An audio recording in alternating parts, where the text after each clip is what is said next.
morning, dear friends. સમજાય પાછળ?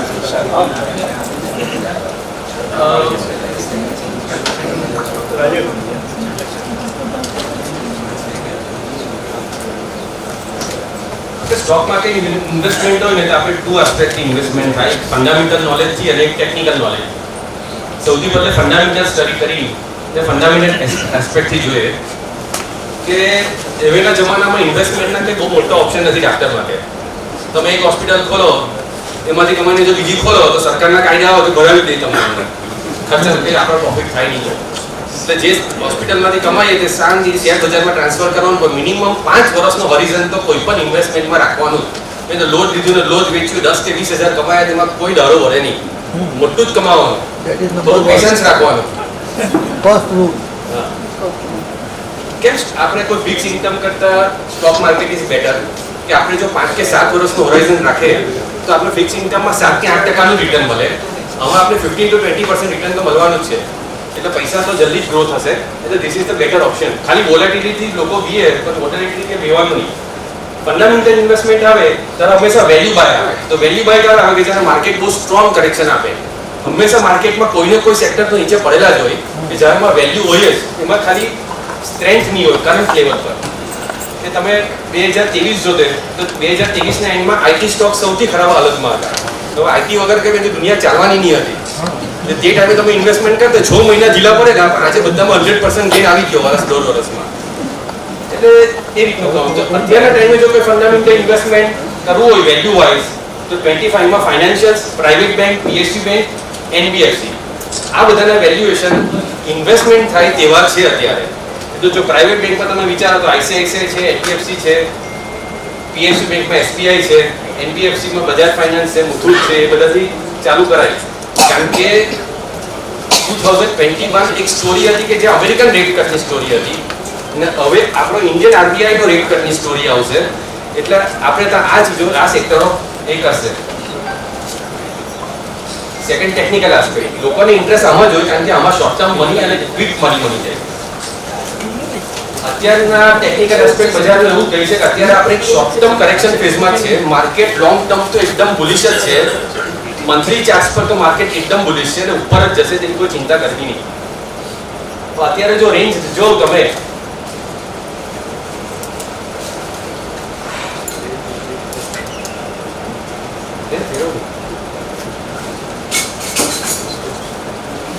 Monthly chart બહુ બુલિશ છે એટલે લોંગ ટર્મ ફ્યુચરમાં કંઈ જ તકલીફ નથી. તમારે ટેકનિકલી 24,200 24,300 ઉપર નહીં કૂદે તમે બહુ સ્ટ્રેન્થ નહીં કહેવાય, પણ નીચે 23,900 222,900 ને ખરાબમાં ખરાબ 21,900 આવી જાય. અને આ વર્ષની અપર રેન્જ 26,500 27,500 ને 28,500 તો દોઢેક વર્ષ લાગશે પણ આવશે ખરું. ને તમે આપણા અર્નિંગ ગ્રોથ પ્રમાણે જોઈએ તો 2030માં નિફ્ટી 50,000 તો થઈ જશે. આટલું રિટર્ન કોઈ બી બીજું ઇન્વેસ્ટમેન્ટ આવે એવું લાગતું નથી. જમીન બી નહીં આપે, ગોલ્ડ બી નહીં આપે, બીજું કંઈ જ નહીં આપે. જ્યારે ટેકનિકલ ગ્રાઉન્ડ્સ પર આપણે બાય કરીએ ત્યારે આપણે હંમેશા સ્ટ્રોંગ સેક્ટર સ્ટોક્સ જ બાય કરવાના. કારણ કે જો તમે બુલિશ સેક્ટરમાં બાય કરો તો ધીમે આગળ પાછળ એ સેક્ટરના બધા જ સ્ટોક ઉપર મૂવ થવાના છે, ગેરંટેડ જ હોય. અત્યારે કયો સેક્ટર એકદમ સ્ટ્રોંગ છે તો ફાર્મા છે, આઈટી છે, સ્મોલ કેપ છે, મિડ કેપ, એ કન્ફર્મ અપટ્રેન્ડમાં છે. આટલું કરેક્શન પછી ગયું. પછી જેવો ફેબ્રુઆરીમાં રેટ કટ આવશે, બજેટમાં કદાચ ઇન્કમ ટેક્સ કટ આપે એવું લાગતું નથી કે બેન આપે, કારણ કે એ તો બધું જ લઈ લીધું છે આપણી પાસેથી. બધું વધારી રહેશે તો પૂછ મારશે. એ જો થાય તો જ financial sector, private sector, bank, PSU bank, NBFC, reality, auto અને એફએમસીજી બી બુલિશ થઈ જશે. બાય ચાલશે.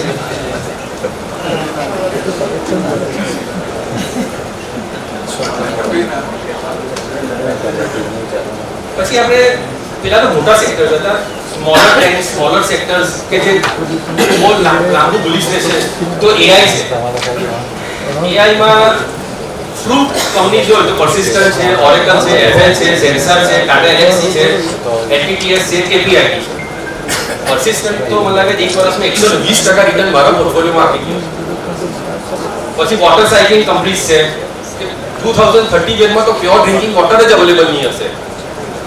તો વાટેક બાબા છે, આયન એક્સચેન્જ છે, એવી કંપનીઓ છે. પણ એવી વાત ચાલે કે દુબઈથી અંડરગ્રાઉન્ડ ટ્રેન આવવાની છે, એટલે દુબઈથી દારૂ લાવશે અને આપણે અહીંયાથી પાણી જશે. પછી એક સેમિકન્ડક્ટર સેક્ટર બી ઘણું જ બુલિશ છે. પછી ડેટા સેન્ટર, તેમાં અનંતરાજ આપણા ડાક્ટર રમેશનો છે. પછી ઓરિયન્ટ ટેકનોલોજીસ એબીબી, વેસ્ટ મેનેજમેન્ટમાં અર્બન એન્વાયરમેન્ટ, એન્ટની વેસ્ટ, ડિફેન્સમાં હોલ વેલ ને મઝગાંવ કુડસ ફેલ નહીં જાય તો જેવું તેજીમાં બેસે તો દોડમાં થઈ જશે. બિટકોઇન તો ખરો પણ આપણા અહીંયા એ ઇલીગલ છે એટલે આપણાથી એમાં કામ નહીં થાય. પોર્ટફોલિયોમાં છે ને ઓછા સ્ટોક રાખવાનો. લોકો તો 50 રાખે 100 રાખે તેનાથી કોઈ પોર્ટફોલિયો વધે જ નહીં. 25-30 સ્ટોક્સ જ રાખો ને તો જ પોર્ટફોલિયોમાં પર્સન્ટેજ રિટર્ન દેખાય. કારણ કે 50 શેર હોય તો 10 જ ઉપર જાય, 20 નીચે ખેંચી કરે રોજ એટલે કઈ એને બી વધે જ નહીં. હંમેશા માર્કેટને લાઈવ જોવાનું છે. નવરા પડો તો સ્ક્રીન જ જોવાનું, તો જ એની પેટર્ન એના ચાર્ટ્સ ખબર પડે. સેલ્ફ કરશો તો જ આવડશે, નહીં તો કંઈ થાય નહીં. Never put your thinking on market. કે લાસ્ટ યર બધા જ કહેતા હતા કે યુએસએ નું રિસેશન છે એટલે માર્કેટ ઉપર નહીં જાય, પણ અમેરિકાનું માર્કેટ સૌથી સ્ટ્રોંગેસ્ટ અપટ્રેન્ડમાં આવ્યું. Warren buffet so cold the world best investor was telling USA market will crash 50% and he was in 50% cash on hand. But USA market give big move up. So lesson to be learned is see live market charts and invest in market. Warren Buffett earned big after 60 years of age. આપણે છે ને બધા ઘોડીઓને બહુ apply કરે તો આપણા અહીંયા લોકો સૌથી વધારે હોશિયાર છે. આપણા ગ્રુપમાં 30 થી 40 વર્ષના બધા ડોક્ટરો વોરેન બફેટ કરતા સારા સીએચડીઆર કમાઈ રહેલા છે. બરાબર ને? Indian mutual fund managers are given far better returns. આપણા મ્યુચ્યુઅલ ફંડના રિટર્ન્સ બહુ સારા છે. If one doesn't want to work hard, જાતે મહેનત નહીં કરવી હોય તો મ્યુચ્યુઅલ ફંડમાં મૂકજો. અને બિલકુલ એકદમ નસીબ અજમાવો અને કંઈ મહેનત નહીં કરવી હોય તો બ્રિજેશ ધામી જે કહી લઈ લેવો.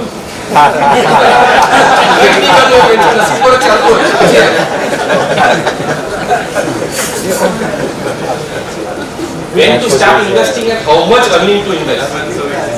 Stock market is the biggest platform to make wealth and fortune for doctors. જો આપણે એક ડાક્ટર 25 કે 27 વર્ષની ઉંમરે કમાતો તો થઈ જ જાય. આપણા જે ઘરનો ખર્ચો હોય 1 વર્ષનો તેટલે એફડીમાં મૂકી દેવાનો. પછી થોડી રિસ્ક લઈ લેવાની કે 27 વર્ષે તમે ઇન્વેસ્ટમેન્ટ કરો તો ભલે માર્કેટ ડાઉન છે, આપણી તો ઉંમર બહુ લાંબી હોય 60-70 વર્ષ તો જીવી, આપણે તે ટાઈમે મેક્સિમમ રિસ્ક લેવાની. Young people should not do wrong investment. For example, as soon as one marries, wife will tell husband to buy a new separate flat, telling she will love him more. એવું કઈ બનતું નથી. મા બાપથી દૂર જવું નહીં, પ્રેમ કઈ વધતો નથી. છૂટા ઘરમાં જાય તો કામ વધારે કરવું પડે. Never get separated from your parents. મા બાપ ધરતી પરના ભગવાન જ છે, મા બાપથી છૂટા થવાય જ નહીં. ચાલો,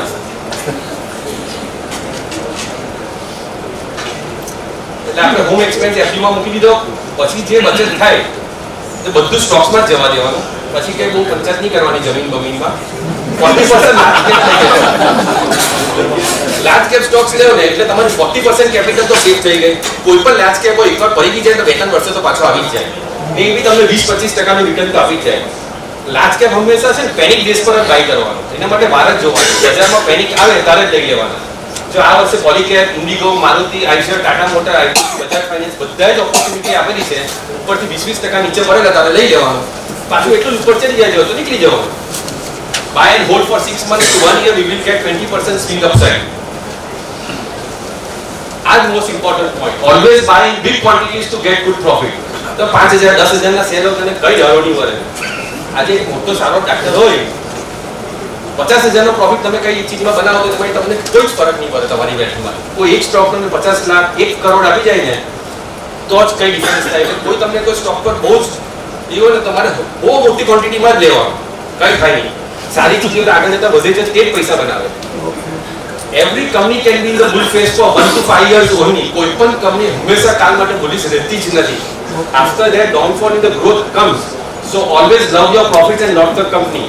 જેવી કોઈ પણ એકદમ બુલિશ કંપની હોય જેનો ગ્રોથ ટેપર થાય, રિઝલ્ટ બગાડવા માંગે તો વાર જ નહીં જોવાનું, વેચી નીકળી જ જવાનું બહાર. બીજી મળી જ જાય તાત્કાલિક. કંપનીને લવ કરો તો કોઈ છૂટાતું નથી એમાંથી.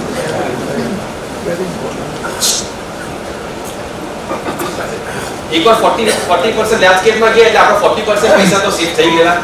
પછી 40% પૈસા મિડ કેપમાં જવા દેવાના. તે બી સેક્ટર સિલેક્શનથી જ જવા દો. જે સેક્ટર સ્ટ્રોંગ હોય તેના જ મિડ કેપ લેવાના. જેમાં તમને 30, 40 તો 100% રિટર્ન આવી જાય અને રેસ્ટ 20% ઇન સ્મોલ કેપ. હવે એમાં બી બહુ આવડત નહીં હોતી, એના મ્યુચ્યુઅલ ફંડમાં નાખી દેવાનું. એટ ધ એજ ઓફ 50 10 કરોડનો પોર્ટફોલિયો કમ્પલસરી થઈ જાય જો આ પેટર્નથી ઇન્વેસ્ટમેન્ટ કરો તો. જેવો પૈસા કમાવો તમે ફેમિલી સાથે બી એન્જોય કરવાનું, કારણ કે શેર બજારના પૈસા તો ગઈ ઘડીએ તૂટી જાય, મોટું કરેક્શન આવે એટલે પ્રોફિટ ઘરે લાવી જવાનું, થોડું વાપરી જ કરવાનું. લાઈફની બેલેન્સ જ જીવવાની. After 60s, health is the best wealth. Rakesh Jhunjhunwala made only money and no sports, so he left us behind for bad health and left all the wealth નીચે છોડીને ચાલી ગયો. Always book big profits and trade in the market. હંમેશા બહુ મોટો નફો આવે ને કોઈ ચીજમાં કે લાખ આવ્યો, 5 લાખ, 10 લાખ, 20 લાખ આવે ને સમજી જાવ 500 ની કેટલી નોટ આવે તેટલું જોઈ લેવાનું આંખમાં. એ એટલું ઘરે જ લાવી દેવાનું કે બજાર તો વર્ષે 3-4 વાર તો નીચે ઘસી જ જાય તો પાછું નાખવાનું. માર્કેટનો નફો અને ગર્લફ્રેન્ડ ને શુક્રવારે ઘરે નહીં લાવી તો શનિ રવિમાં કોઈ બીજો લઈ જશે તે નક્કી જ છે, લખી જ રાખજો. બહુ પૈસા લઈ લેવા, અડધા લઈ લેવા. આપણા વોટ્સએપ કેટલા બાઇક વાળા સવારે 7 વાગે માર્કેટની ખુલે તે બધા તો બાઇક ચાલુ થઈ જાય. લાગે છે પૈસા હોય તો કોલ તો મેસેજ બની જ જાય છે. પછી જાન્યુઆરી એન્ડ મે આ 2 મહિને એવા છે કે માર્કેટમાં મોટા ટ્રેન્ડ ડેવલપ થાય, વર્ષોથી ટેકનિકલ પેટર્નમાં એવું હોય. આ જાન્યુઆરી બી એવું જ જશે, કારણ કે આપણું બજેટ આવશે, પછી તાત્કાલિક તો એ જોવાનું છે કે આ વખતે કયો ટ્રેન્ડ ચેન્જ થાય છે. બસ મારું તો અત્યારે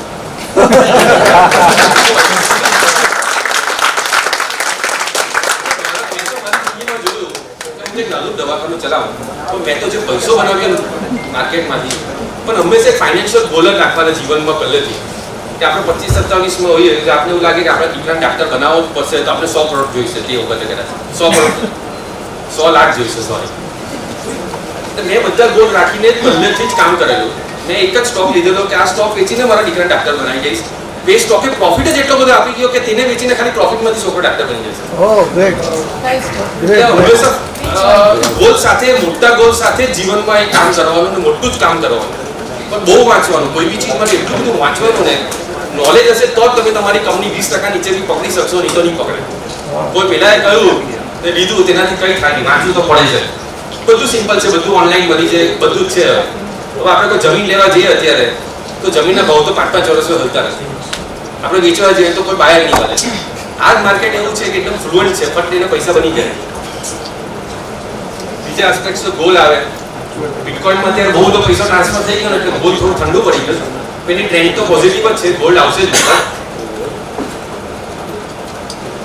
બસ હવે કોઈના કંઈક ક્વેશ્ચન બોલી જાઓ. Thank you so much, sir. We enjoyed it a lot. I request our chairperson to please facilitate Dr. Dinsho, Dr. Paresh Munshi and Dr. Mansoor Khadiwala. Please.